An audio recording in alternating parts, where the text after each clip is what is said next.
et bienvenue sur La Belle Flandre, l'émission qui va à la rencontre de ceux qui vivent et font vivre les Flandres.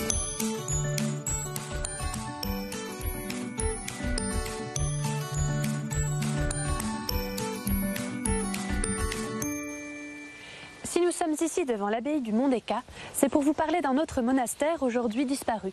Il se trouvait à Clermarais, à la frontière de la Flandre et de l'Artois. Et c'est bien sûr notre historien préféré, Éric Vanneville, qui va nous en dire un peu plus.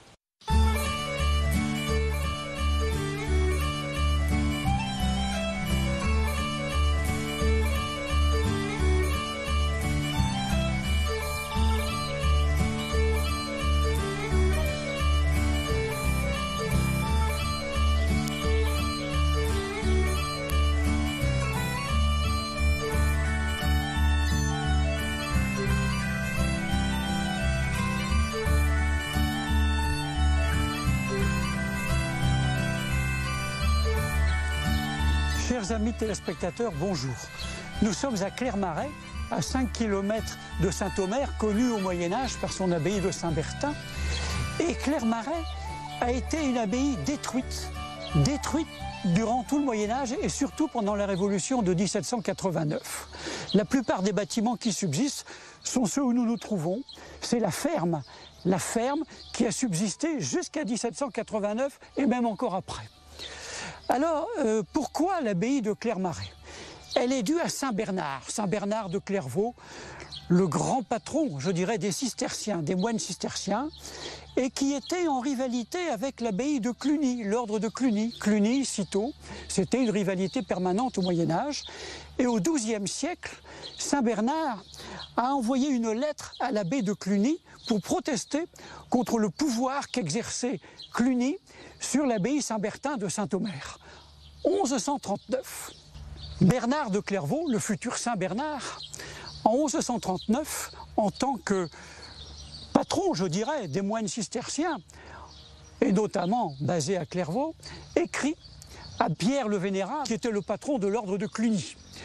Il lui écrit une lettre, il exprime son mécontentement parce que l'ordre de Cluny avait mis la main sur l'abbaye de Saint-Bertin de Saint-Omer. Et Saint Bernard en fait le reproche à Pierre le Vénérable. Les deux abbés se sont brouillés. La brouille a duré 2 ans, jusqu'en 1141. Et alors, comme par hasard, en 1140, donc entre 39 et 41, eh bien, Saint Bernard a fait fonder l'abbaye de Clermarais. Voilà. Alors, c'est sans doute pas le fait du hasard, c'est sans doute pour contrebalancer le pouvoir clunisien à Saint-Omer, Saint-Bertin. Alors, il ne l'a pas fait tout seul.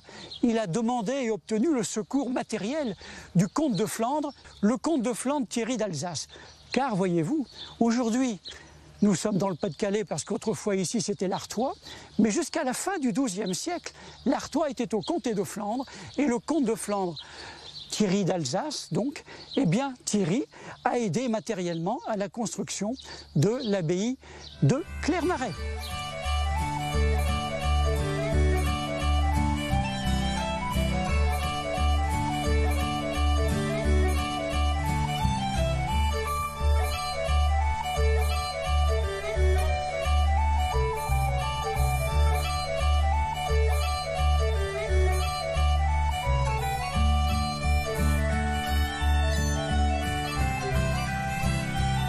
Alors, deuxième observation que vous pourrez faire, oui, mais Clermarais est surtout connu par la forêt, par le bois. D'ailleurs, on dit Riou Clermarais. Alors, ou, bien sûr, du flamand, out, qui veut dire le bois. Et puis, ri, c'est ce qui est dénivelé, c'est ce qui est bosselé en quelque sorte. Parce que le sol de la forêt de Riou, eh bien, il n'est pas égal, il est assez dénivelé. Bon, et c'est la raison pour laquelle il s'appelle Riou.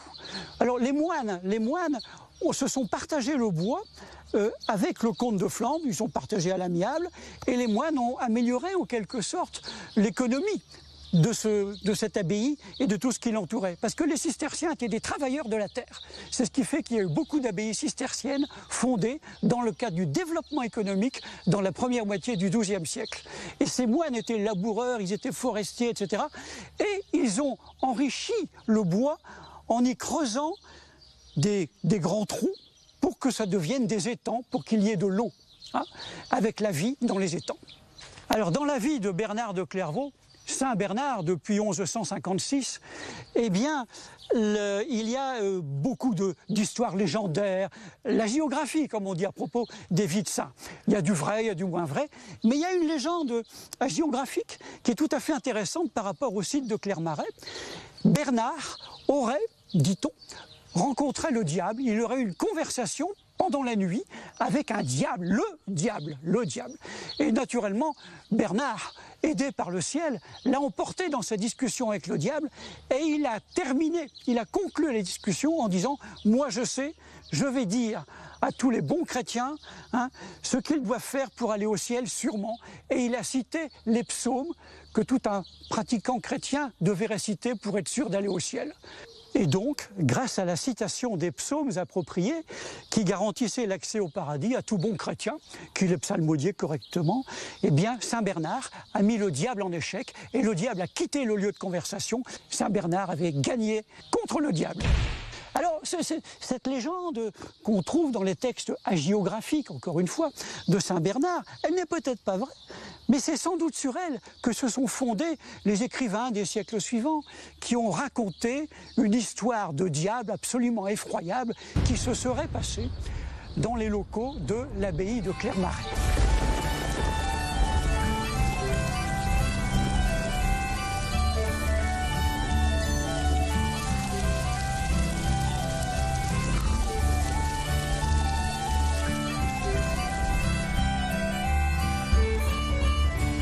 Alors selon la légende donc médiévale, eh bien à Clermarais il y avait au Moyen-Âge un manoir qui toutes les nuits resplendissait des sons de musique, de fête, avec des plaisirs que la morale m'interdit de vous détailler.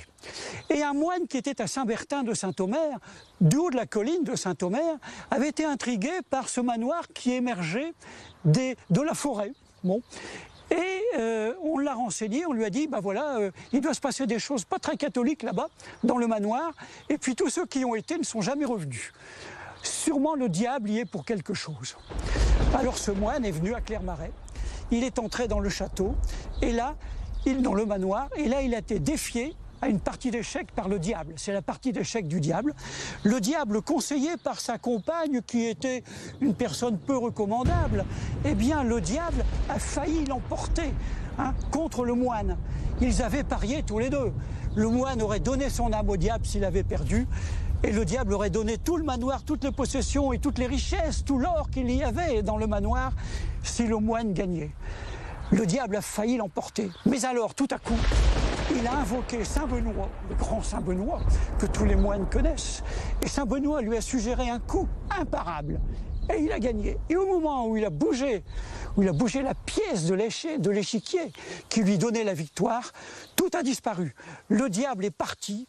La femme, le corps de la femme, sa compagne, est devenu un tas d'os. Voilà. Une femme sans vie. Tout a disparu, sauf les coffres avec l'or. Et le moine a donc pris possession du bâtiment et avec l'argent, avec l'or qu'il a fait, eh bien, il a transformé le manoir du diable en abbaye resplendissante. Voilà comment la légende s'acoquine, si je puis dire, avec la réalité historique. Clermarais, c'est donc en quelque sorte aussi l'œuvre du diable et donc de Saint Bernard, qui, rappelons-le, avait déjà battu le diable.